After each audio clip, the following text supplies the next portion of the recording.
नमस्कार छात्रों, सेठ रंगलाल कोठारी, राजकीय महाविद्यालय राजसमंद, विषय इतिहास, BA द्वितीय वर्ष। अपना अध्याय 4 बंगाल में कूटनीति और युद्ध, अपना अध्याय 4 चल रहा था। इसके अंदर अपना अगला बिंदु है सिराजुद्दौला अंग्रेजों के बीच संघर्ष। इसके बारे में अध्ययन करेंगे। सबसे पहले सिराजुद्दौला का प्रारंभिक संघर्ष, यानी कि सिराजुद्दौला जो कि बंगाल में अलीवर्दी खां की मृत्यु 1756 के बाद बंगाल का नवाब बना था, उसके प्रारंभिक संघर्ष के बारे में यहाँ थोड़ी जानकारी प्राप्त करते हैं। सिराजुद्दौला का जो प्रारंभिक संघर्ष था वह अपने परिवार के लोगों के साथ ही था, जैसे कि राजवल्लभ, घसीटी बेगम, शौकत जंग और मीर जाफ़र। और प्लासी के युद्ध से पूर्व ये लोग अंग्रेज़ों के साथ साँठ-गाँठ करके, यानी कि उनका पक्ष के सिराजुद्दौला को कमज़ोर करने में लगे हुए थे। अंग्रेज़ों ने इन्हीं लोगों यानी राजवल्लभ, घसीटी बेगम, शौकत जंग, मीर जाफ़र, इनका अपनी तरफ करके प्लासी के युद्ध में सिराजुद्दौला को पराजित किया था। तो सिराजुद्दौला का प्रारंभिक संघर्ष जो कैसा रहा उसके बारे में देखते हैं कि अलीवर्दी खां जो तो बंगाल का नवाब था, उसके कोई पुत्र नहीं था, उसके केवल 3 ही पुत्रियाँ थी और 3 ही पुत्रियों के दामादों को अलीवर्दी खां ने पूर्णिया, ढाका और पटना के गवर्नर पदों पर नियुक्त किया था। लेकिन ये अलीवर्दी खां का दुर्भाग्य था कि तीनों दामाद उसकी जीवन काल में ही उनकी मृत्यु हो गई थी। अतः उसके भावी उत्तराधिकार के प्रश्न पर षड्यंत्रों का सिलसिला शुरू हो गया, जिससे सशस्त्र संघर्ष की संभावना स्पष्ट लगने लगी। अलीवर्दी खां की स्थिति से परिचित था, अतः उसने अपने जीवन काल में अपने सबसे छोटी पुत्री का पुत्र सिराजुद्दौला को अपना उत्तराधिकारी घोषित कर दिया था। परंतु उसके निर्णय से सिराजुद्दौला के विरोधियों को संतोष नहीं हुआ, क्योंकि उसके 3 पुत्रियाँ थी और तीनों के अलग अलग पुत्रों ने उसका विरोध किया था। तो इसमें देखते हैं अपन ये राजवल्लभ बंगाल का दीवान था और ये भी सिराजुद्दौला के विरुद्ध था। उसके बाद देखते हैं अपन घसीटी बेगम। ये घसीटी बेगम अलीवर्दी खां की सबसे बड़ी पुत्री थी। ये अपने गोद लिए हुए पुत्र को बंगाल का नवाब बनाना चाहती थी। शौकत जंग ये अलीवर्दी खां की पुत्री का पुत्र था, जो कि पूर्णिया का गवर्नर था। और सबसे चौथे नंबर की बात करते हैं मीर जाफ़र। ये अलीवर्दी जो खां था उसका प्रधान सेनापति था और सिराजुद्दौला का भी प्रधान सेनापति यही था। और प्लासी के युद्ध में भी सिराजुद्दौला का प्रधान सेनापति मीर जाफ़र ही था, और जो कि अंग्रेज़ों से जा मिला था, जिसका सिराजुद्दौला की पराजय का प्रमुख कारण था। तो ये प्रमुख व्यक्ति हैं जिनसे सिराजुद्दौला को प्रारंभिक संघर्ष करने पड़े। वैसे अंग्रेज़ों और सिराजुद्दौला के बीच संघर्ष के प्रमुख क्या कारण रहे हैं उनके बारे में अपन प्रमुखतः आज अध्ययन कर रहे हैं। इसमें अपन सबसे पहले देखते हैं राजनीतिक कारण। यानी अंग्रेज़ों और सिराजुद्दौला के बीच संघर्ष के राजनीतिक क्या घटनाएं रही हैं, इसमें अपन देखते हैं कि सिराजुद्दौला ने नवाब बनते ही अपनी सत्ता को मजबूत करने का प्रयास किया, है ना, क्योंकि उसके बहुत सारे जो अपन विरोधी ऊपर देख चुके हैं उनको घसीटी बेगम, दीवान राजवल्लभ, शौकत जंग, प्रधान सेनापति मीर जाफ़र आदि को उनको नवाबी से हटाने के लिए षड्यंत्र रचे थे। सिराजुद्दौला को ऐसा अनुभव हुआ कि अंग्रेज व्यापारी उसकी सत्ता की अवहेलना ही नहीं कर रहे हैं, अभी तो उसके विरोधियों के साथ साँठ-गाँठ करके उन्हें सहयोग अथवा प्रोत्साहन भी दे रहे थे। अतः सिराजुद्दौला ने अंग्रेज़ों के प्रभाव को कम करने का प्रयास किया।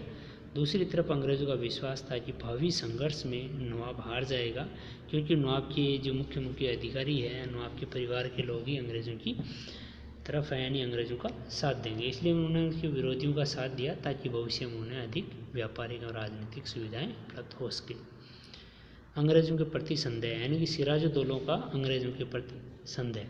अंग्रेज़ों का मानना है कि नवाब सिराजुद्दौला आरंभ से ही अंग्रेज़ों को संदेह की दृष्टि से देखता है।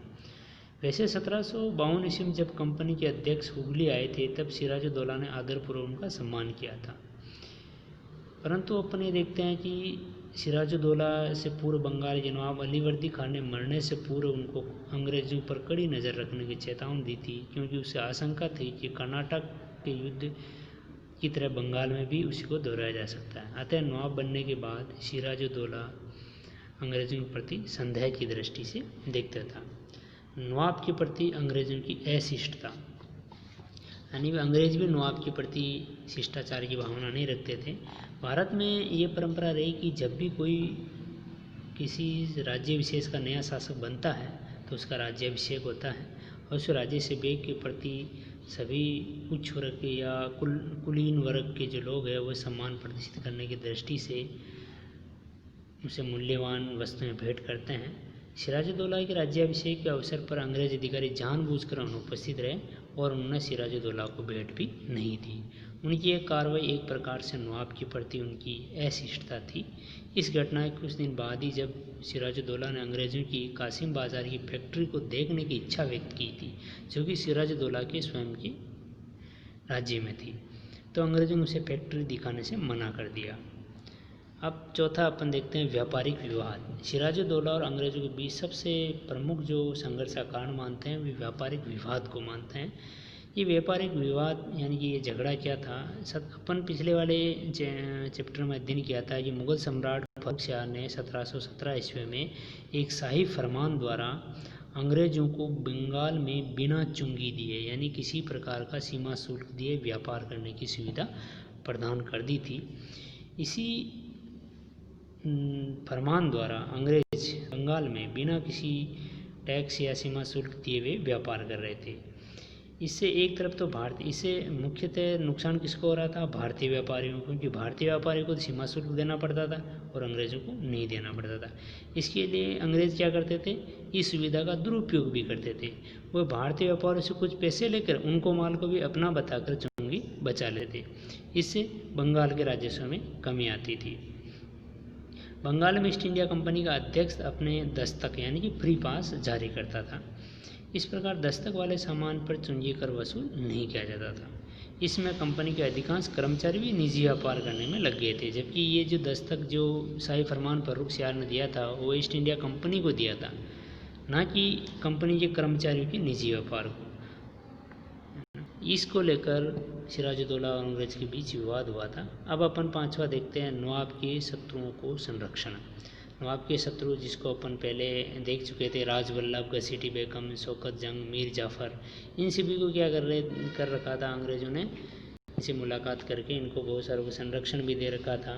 जैसे अंग्रेज़ों की कलकत्ता बस्ती नवाबों के शत्रुओं तथा राजद्रोहियों के लिए आश्रय स्थल बनी हुई थी।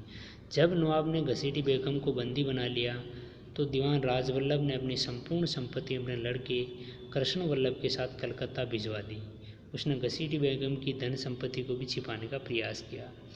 इस पर नवाब ने उसे दीवान पद से हटा दिया और कलकत्ता के अंग्रेज अधिकारियों से कृष्ण वल्लभ को लौटाने की मांग की, जिसे अंग्रेजों ने ठुकरा दिया। इससे सिराजुद्दौला को पक्का विश्वास हो गया कि अंग्रेज उसके शत्रु हैं।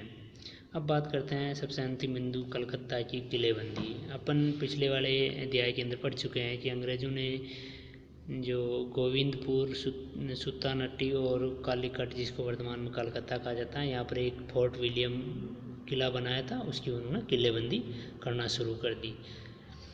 सिराजुद्दौला के नवाब बनते ही यूरोप में इंग्लैंड और फ्रांस में युद्ध चढ़ने की संभावना बढ़ गई थी, अतः भारत के अंदर अंग्रेज़ों ने क्या करना शुरू कर दिया, कलकत्ता की किलाबंदी कर दी। जब नवाब के अधिकारियों ने उन्हें किलाबंदी करने से रोका और अंग्रेज़ों ने किले के चारों ओर खाई बना दी, यानी किले के चारों ओर खाई खुदवा दी थी।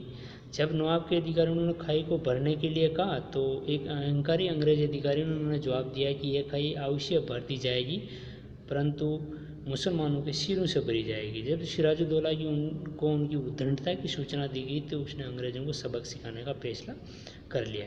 इस प्रकार ये सभी कारणों से सिराजुद्दौला और अंग्रेज़ों के मध्य झगड़े के कारण बढ़ते गए। इनमें एक कारण और जुड़ जाता है, वही ये जुड़ जाता है कि जमींदारों के अधिकारों की व्याख्या, यानी कि बहुत सारे जमींदार ऐसे हुए थे जो सिराजुद्दौला को कोई राजस्व नहीं देकर अंग्रेज़ों से अपनी जान पहचान बढ़ाकर अंग्रेज़ों की तरफ मिले हुए रहते थे। जब नवाब उनकी दलीलों को मानने को स्वीकार नहीं करता है जमींदारों को, तो जमींदार अंग्रेज़ों के संरक्षण में चले जाते थे। इस तरह बंगाल के नवाब सिराजुद्दौला और अंग्रेज़ों के बीच संघर्ष बढ़ता ही गया। धन्यवाद।